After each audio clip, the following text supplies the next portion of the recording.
Tenemos que hablar de lo que ha dicho Lori Logan de la Reserva Federal de Dallas este último viernes porque tiene unas implicaciones muy importantes para todo el año 2024. Vamos a hablar de eso, de la caída que estamos viendo esta primera semana del año que arranca una semana fea. Arranca fea con correcciones estamos viendo en los últimos días en tecnológicas, en semiconductores, en comunicaciones un poquito, pero telecomunicaciones sube un poquito más, un poco más defensivo, telecomunicaciones, consumo cíclico que cae y empezamos a ver una cierta rotación durante esta semana que vamos a estudiar si se puede prolongar. Vamos a ver un gráfico muy interesante entre relación cíclicas defensivas. Vamos a ver si esta rotación puede continuar hacia las defensivas. Estamos viendo movimiento hacia salud, que de hecho destacar que salud está ahora mismo en la parte alta de una base que lleva haciendo durante 2 años. Por lo tanto, esta semana os invito a seguir, o las próximas semanas, os invito muy de cerca a seguir el sector salud para ver si tenemos una rotura de esa base. Y consumo defensivo que empieza a hacerlo un poquito mejor, pero vamos, tampoco es para echar cohetes. Energía también, a lo mejor derivado de la subida que hemos visto, del rebote que hemos visto de intereses este mes. Vamos a verlo todo eso también en detalle.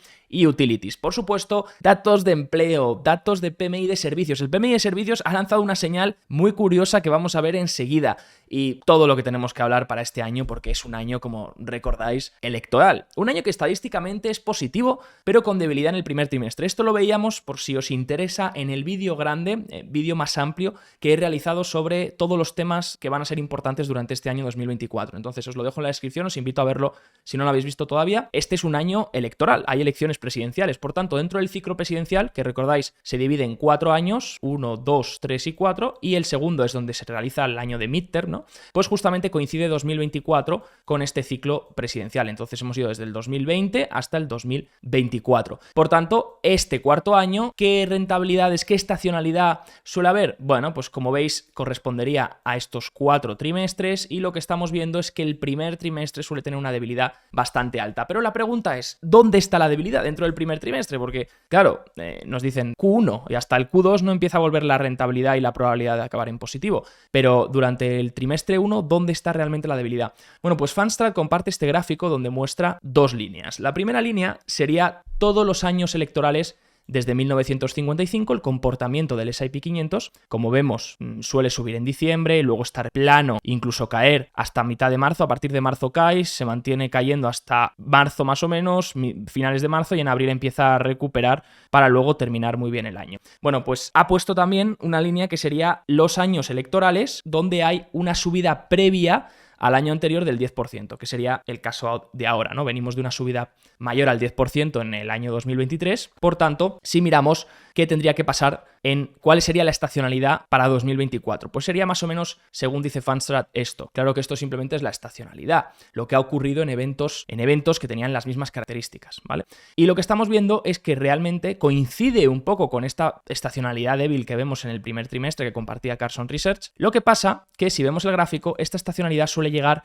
negativa, suele llegar a partir de febrero, y en febrero es donde suele corregir hasta mitad de marzo y a partir de mitad de marzo empezar a mejorar. Entonces, enero suele ser de hecho un enero fuerte y luego se empieza a más o menos lateralizar enero, ¿no?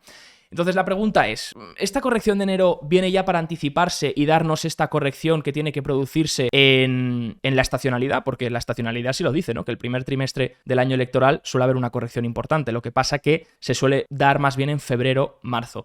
¿Puede que se haya adelantado y que sea en enero? Podría ser. Vamos a ver exactamente cuáles son los parámetros que tenemos que seguir para ver si este pullback que estamos viendo, porque este pullback ya tocaba, porque llevábamos una racha de 9 semanas positivas. Entonces, una racha de 9 semanas positivas, pues tarde o temprano se va a terminar.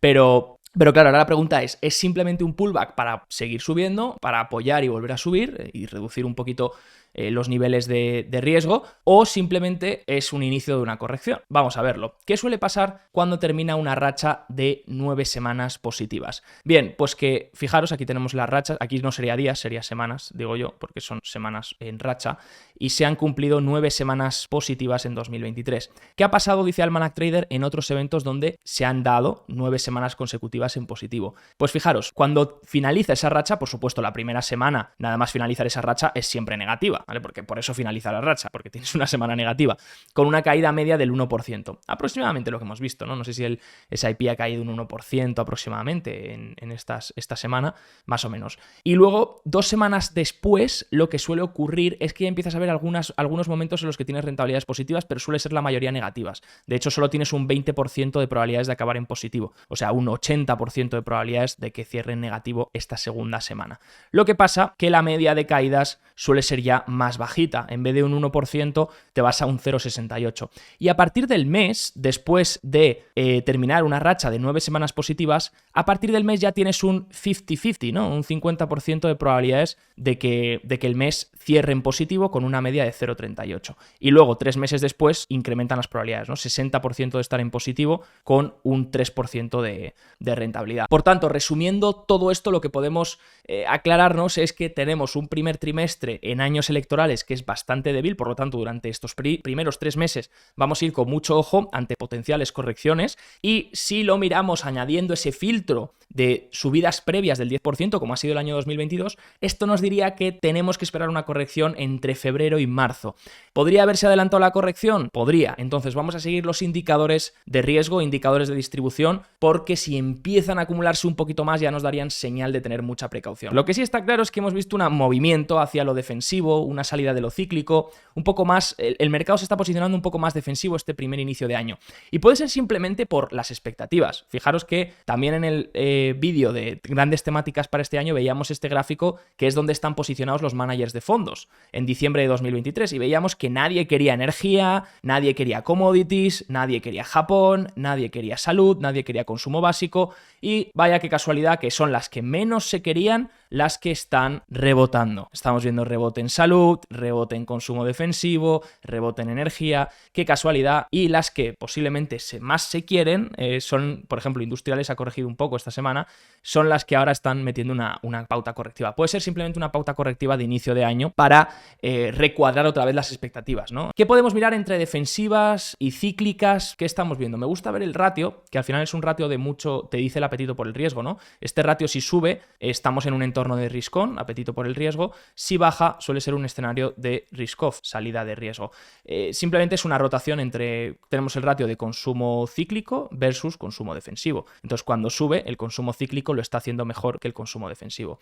Como vemos, venimos de un canal que poco a poco ha ido haciendo extensiones y retrocesos, y ahora pues estamos inmersos en un retroceso. Tocaba esta parte alta, donde de hecho hacía un nuevo máximo, venían haciéndolo muy bien las cíclicas, como podéis ver, respecto a las defensivas caían, las cíclicas subían, y ahora pues las defensivas lo están haciendo mejor que las cíclicas. ¿Podría ser hasta aquí? ¿Podría ser hasta este nivel donde lleguen y apoyen otra vez las cíclicas para volver a hacer otra extensión? Podría ser. Por tanto, seguimos abiertos a que esto solamente sea un pullback en defensivas. ¿Por qué han corregido los índices esta semana? Bueno, pues si tuviésemos que decir dos culpables serían posiblemente los intereses, sobre todo en la parte larga de la curva.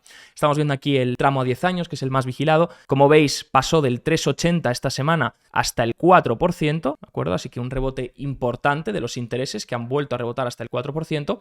Y del dólar, el dólar tocaba un soporte importante, el índice dólar tocaba un soporte en el nivel de los 100 con algo, y ahora rebotando otra vez. Ahora bien, los intereses y el dólar, si lo miramos a corto plazo, llevan bajando desde noviembre de este año fuertemente, y eso es lo que ha permitido también el rally de las bolsas. Así que es importante ver qué empiezan a hacer los intereses y el dólar para saber qué es lo que va a hacer los mercados. Si intereses y dólar siguen rebotando al alza, posiblemente veamos unos mercados que sigan corrigiendo. Así que va a ser muy importante vigilar a estos dos, y vamos a ver cuáles han sido los eventos macroeconómicos que han alterado este movimiento en intereses y este movimiento también en el dólar. Fijaros que de hecho los intereses, si lo miramos en gráfico de velas, hemos bajado hasta el 3,8% aproximadamente. Yo de hecho pensé que tendríamos un rebote en esta zona, en el 4%, pero ha habido una pérdida de ese 4%, y aquí dio una falsa entrada a lo mejor para los que esperaban mayor caída de intereses, y aquí hemos tenido un rebote sorpresivo que llega después de una sobreventa, no sobreventa porque son intereses, pero después de una caída muy drástica, ¿no?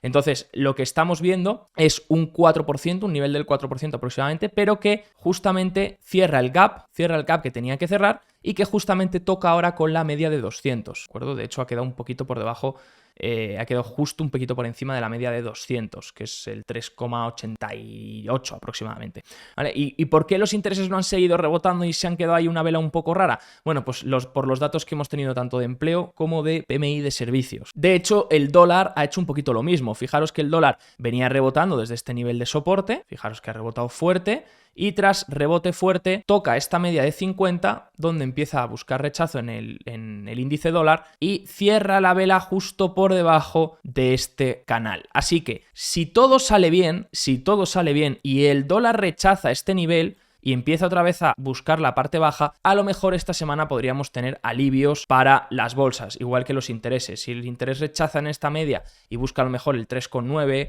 aproximadamente y el dólar vuelve a bajar otra vez hasta el nivel de 101,3 aproximadamente, pues entonces a lo mejor tenemos un pequeño alivio esta semana que permitiría dejar la semana con una pérdida menor que la semana anterior. De todas formas, al final lo importante es vigilar la acción del precio de los índices, que enseguida la vamos a ver, y si los índices empiezan a acumular distribución, entonces mucho cuidado. ¿Por qué este movimiento tan raro en intereses y dólar? Una fuerte subida para luego durante el día dejar una vela tan extraña, ¿no? Tan indecisa, sobre todo, tanta indecisión en la vela. Bueno, pues esto se debe a sobre todo los dos datos que se han mezclado, ¿no? Por un lado el dato de empleo y por otro el dato de servicios. Si miramos el dato de empleo, sí que es verdad que en Estados Unidos se crearon 216.000 nóminas, ha sido una barbaridad de dato, ha sido mejor de lo esperado. De hecho, nada más conocer el dato, los mercados lo que hicieron es que los intereses rebotaron fuerte, el dólar rebotó fuerte y los mercados, los índices bajaban muy fuerte, ¿no? Y luego a medida que la gente fue analizando el dato, porque recordad, el dato de empleo se da antes de que las bolsas abran, y cuando la gente fue analizando el dato, yo mismo incluso de primeras dije, ostras, qué dato más fuerte, porque 216.000 nóminas cuando se esperaban 100 y pico mil, y una tasa de desempleo que volvía al 3,7%, creo. Entonces, bueno, una tasa de desempleo muy baja y unas nóminas que crecían por encima de la expectativa. Entonces uno se preguntaba, ostras, qué dato fuerte de empleo. Pero claro, luego lo analizabas más en detalle y empiezas a ver cosas extrañas, ¿no? Como siempre. De hecho, se revisa noviembre a la baja, ¿de acuerdo? Otro mes más revisado a la baja, qué casualidad, un mes más tarde. Entonces las nóminas que nos dieron el mes de noviembre, que nos dijeron que habían sido 200.000 o 199.000 o algo así, ahora son muchas menos, ¿vale? Son de hecho 20.000 menos aproximadamente. Entonces son 170 y algo mil. Entonces, bueno, pues de nuevo revisando, lo cual podemos esperar que realmente este número no sea el correcto y el mes que viene nos vuelvan a revisar al alza, a la baja, disculpa. También si miramos dónde se crea empleo, seguimos viendo lo mismo, ¿no? Si miramos dónde se ha creado empleo en diciembre de 2023, vemos que principalmente educación, servicios de salud y gubernamental, ¿de acuerdo? Y bueno, por supuesto Leisure and Hospitality, donde aquí la mayoría son empleos parciales, a tiempo parcial, y por eso están incrementando, ¿no?, estos empleos, porque la gente tiene que tener 2-3 empleos para poder mantenerse. Pero el gobierno, obviamente, participando con su creación de empleo, por supuesto, esto es algo que ya sabemos, que en 2023, de hecho, el gobierno creó el 10% de todo el empleo estadounidense, así que, bueno, pues ese apoyo fiscal, ese apoyo gubernamental, mejor dicho, que es el que también está manteniendo la economía. Por otro lado, la tasa de desempleo, pero fijaros que la tasa de participación ha bajado también. Eso significa que menos personas están participando en el mercado laboral según el BLS. Entonces, la tasa de desempleo puede que se haya mantenido baja por eso, porque la tasa de participación también ha bajado. Aún así, las peticiones iniciales de desempleo, que son las que miramos semanalmente... bueno, ¿y por qué la tasa de participación ha bajado? Perdonad, pues porque se ha hecho justamente este año un cambio de datos históricos, ¿no? Entonces, bueno, pues ha alterado la tasa de participación.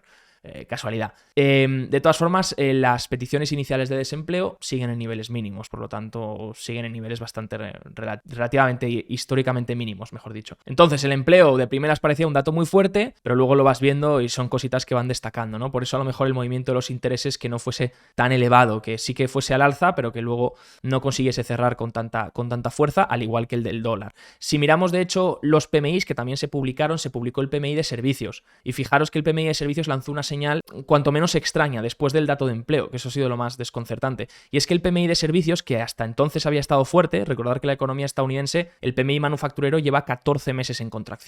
Fijaros que viene cayendo desde 2021 y sí, ha encontrado a partir de 2023 mediados, encontró un suelo y desde entonces está un poco consolidando, pero por debajo de 50, por lo tanto sigue en contracción y lleva 14 meses en contracción. Y este mes ha mejorado, ha rebotado un poco hasta 47,4, a pesar de que sigue en contracción y a pesar de que los nuevos pedidos siguen bajando. Hemos visto una caída de los nuevos pedidos, pero los precios han seguido cayendo y el empleo, de hecho, en manufacturero ha repuntado 2,3% este mes. Pero si miramos los servicios, que hasta ahora eran los que se habían mantenido fuertes, fijaros, los servicios no habían entrado en contracción, entraron alguno que otro mes, pero salieron rápidamente. Fijaros la bajada que vienen dando desde verano de este año. Verano de este año, donde hemos pasado de lecturas del 55 o aproximadamente hasta el 50,6 este mes, rozando casi otra vez la contracción desde el mes pasado 52,7. Y es que hemos visto caídas en los nuevos pedidos, 2,7, pero es que lo más impactante es esto. En la categoría de empleo, una caída del 7,4%, que es una barbaridad. Entonces, claro, el mercado ha visto primero, Wall Street ha visto primero un dato de empleo súper fuerte y ha dicho, ostras, qué caliente está el mercado laboral. Pero luego se ha dado cuenta, la tasa de participación se ha rebajado por un ajuste estadístico. Eso hace que la tasa de desempleo a lo mejor no haya incrementado. Luego, por otro lado, la creación de nóminas se ha revisado el mes pasado a la baja. Y ahora este mes estamos viendo creación de nóminas también en sectores que no son tan privados. Sí que es verdad que hay que destacar que en construcción se están creando un mogollón de empleos. Aquí ya he explicado bastantes veces el porqué y he explicado bastantes veces varios vídeos de lo que está pasando en el mercado inmobiliario. Pero bueno, temas aparte, no se están creando suficientes trabajos en la parte privada. Entonces, bueno, pues eso es lo que ha hecho luego dudar un poco a Wall Street, ¿no? Sobre el dato. Y más después de ver el PMI de servicios con una caída del empleo del 7,4 que pasa de estar el mes pasado en expansión, en 50,7 a 43,3. De hecho, esto ha sido lo que más ha tirado el índice abajo de servicios, que los managers de empresas de servicios han dicho que no están contratando, de hecho que están despidiendo porque se ha vuelto esto en contracción. Entonces, bueno, pues eso ha sido un tono mixto. Fijaros aquí la categoría de empleo, cómo ha creado esa bajada. Habrá que seguir viendo y monitorizando los PMIs que suelen ser un poco más adelantados a los datos de empleo y de precios, ¿vale? Miro mucho los PMIs para ver las categorías de precios, que en este caso siguen bajando, pero también de empleo. Aquí hemos tenido mixto, manufacturero ha empezado a rebotar, pero venía de una contracción, por supuesto. De noviembre venía de 45,8 y ahora 48,1. Y servicios que ha bajado fuertemente desde 50,7 a 43,3, entrando en contracción. Así que me gustará ver cómo impacta esto en los próximos meses en el empleo, esto que hemos visto en la categoría de servicios, que la verdad es bastante llamativo. El vídeo de hoy está patrocinado por Bison Trade, el broker online de Miralta Bank, entidad española regulada y supervisada por el Banco de España y la CNMV. Su objetivo es dar un servicio de alta calidad poniendo foco en las siguientes áreas: seguridad, banco y broker regulados, multiplataforma, tecnología avanzada, acceso a multiproducto, acciones, fondos, renta fija, opciones, divisas y mucho más. Y mi parte favorita, la educación y formación para los clientes. Ofrecen tarifas muy competitivas en relación a otros bancos españoles y una atención al cliente excepcional. Visita bisontrade.com y podrás ver más información o probar su plataforma demo.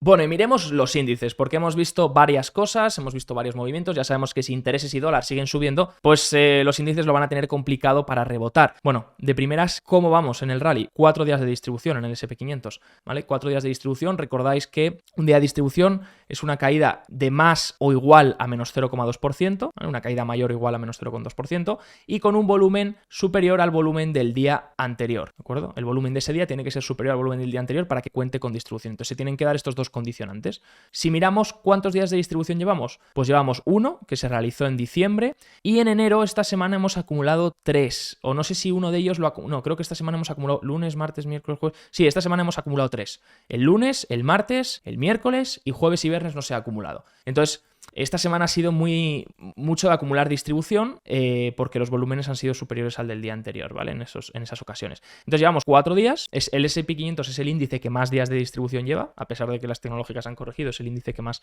distribución lleva. ¿Y cómo tenemos que medir esto? Bueno, pues a partir del sexto, séptimo día de distribución, ahí ya empieza a peligrar, ¿vale? Sexto y séptimo empieza a peligrar bastante el rally y entonces hay probabilidades más altas de que este rally falle y vuelva a entrar el mercado en un entorno un poco más correctivo.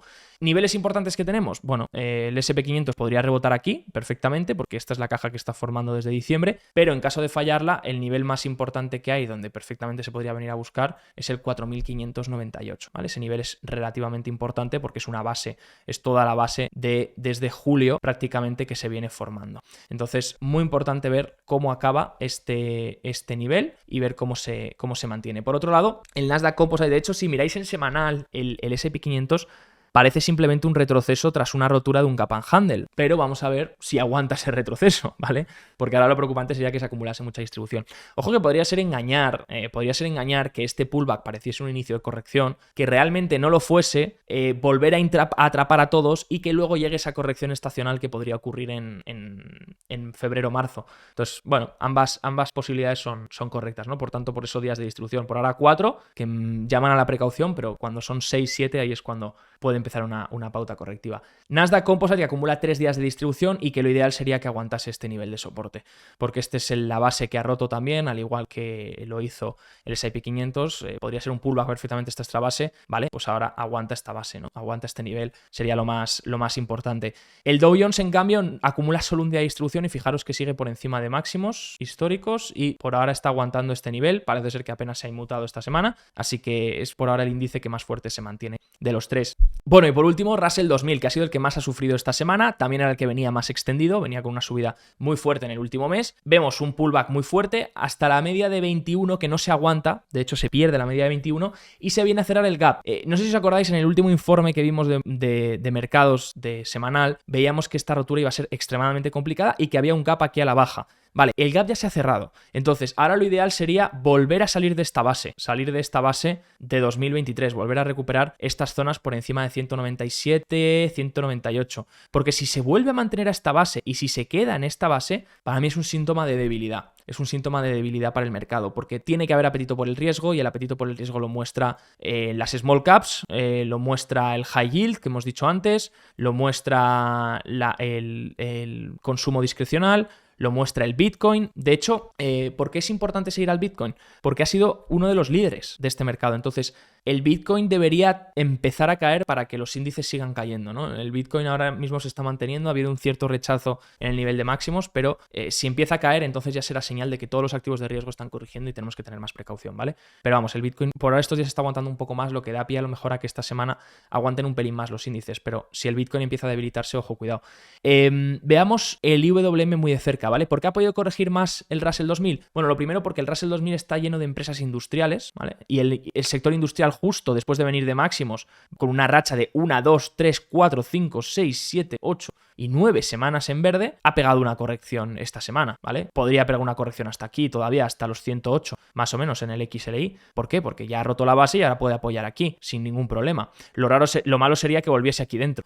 Pero bueno, el sector industrial que ha corregido esta semana, entonces por eso podría dar pie a que hemos visto esta corrección en el IWM. Si el sector industrial consigue apoyar aquí, eso podría ser bueno para el IWM. Por otro lado, recordar que el Russell 2000 a lo mejor no es la mejor manera de mirar las small caps, porque el problema del Russell 2000 es que tiene un 41% de empresas que no tienen beneficios. Entonces, ¿qué pasa? Que esto hace que tengan muchísima duración, tengan una muy elevada duración, lo que se traduce en sensibilidad a los tipos de interés. Y por eso, como los tipos de interés han rebotado esta semana, pues son las del IWM las que más han caído. Será cuando los intereses bajen, cuando el IWM suba más, ¿vale? Y recordar que una de las temáticas que hablábamos para 2024 es si el mercado a lo mejor se está adelantando al suelo de tipos de interés. El mercado a lo mejor está proyectando un suelo de tipos de interés que no es el que realmente tiene que ser, que a lo mejor tiene que ser más elevado. De hecho, en un entorno de ciclo de liquidez, si realmente va a haber un nuevo inicio de ciclo de liquidez, el term premia, lo que se exige por tramos a largo plazo, debería incrementar. Y recordar, este próximo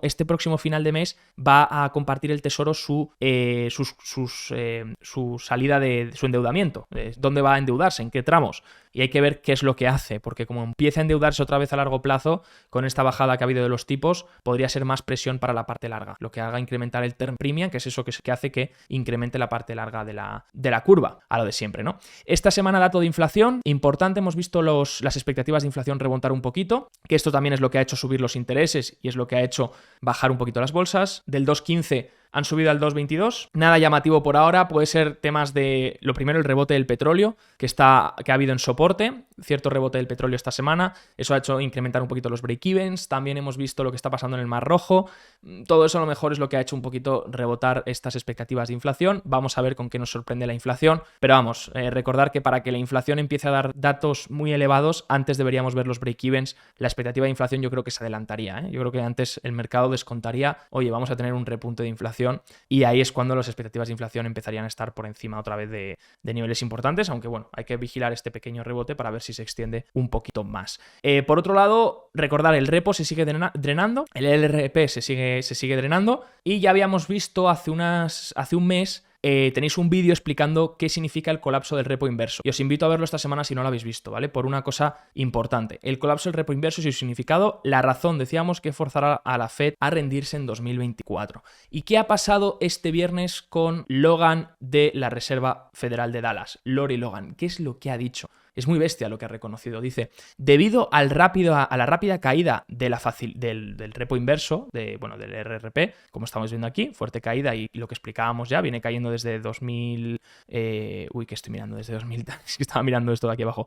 Desde 2023, marzo más o menos de 2023. Y decía, debido a la fuerte caída del RRP, creo que es apropiado considerar los parámetros que nos van a llevar a la decisión de dejar vencer de reducir la velocidad de reducción de nuestros activos. ¿Cómo está la Fed aplicando el QT, que es la reducción de activos? La Fed lo que está dejando es vencer, que es lo que se denomina el runoff of our assets, que es dejar vencer los activos que tienes en balance.